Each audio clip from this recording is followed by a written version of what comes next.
Well, Michael, more bad news for the world of Ubisoft. This is horrible. Prince of Persia: The Lost Crown team disbanded at Ubisoft.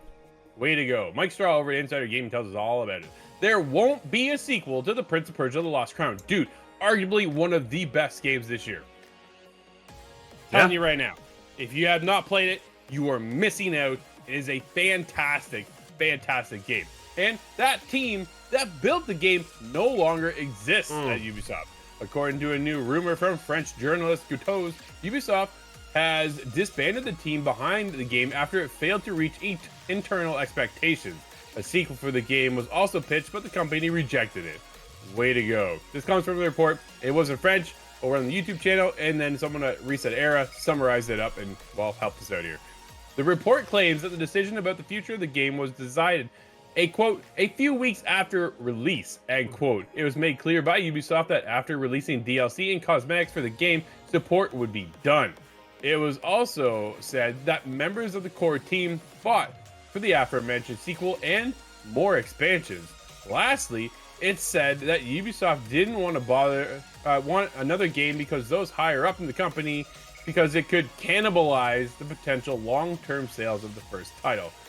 Give me a break. Man, those higher ups are just looking for money, and they didn't make it as much as they thought they would, and they're missing out on what could be potentially a fantastic sequel. Ubisoft continues to make questionable decisions that just make me scratch my head, Michael.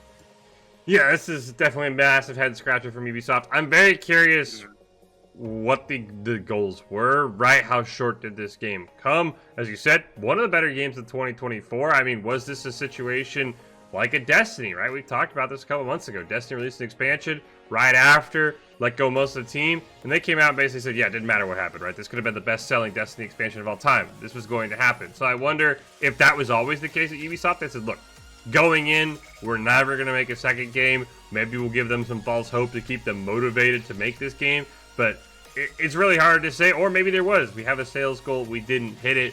Again, very curious to see what that goal would have been, because I thought this game, as you said, was very good, set up nicely for a sequel.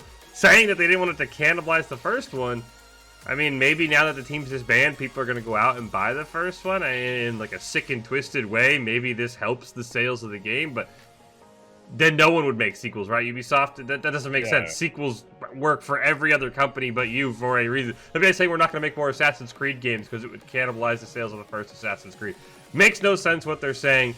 As we talked about in the Assassin's Creed Shadows discussion earlier in the show, there's just red flag after red flag after red flag at Ubisoft. You and I were talking about this off camera after we talked about Assassin's Creed Shadows. I think that game's going to flop, and I think the future of Ubisoft is in a massive, massive trouble going into 2025, going into 2026, and I truly believe we are hitting the peak of Ubisoft, and we might never see a game from this team again after 2026, because I think Shadow's going to flop, and I think it might take the entire company down with it.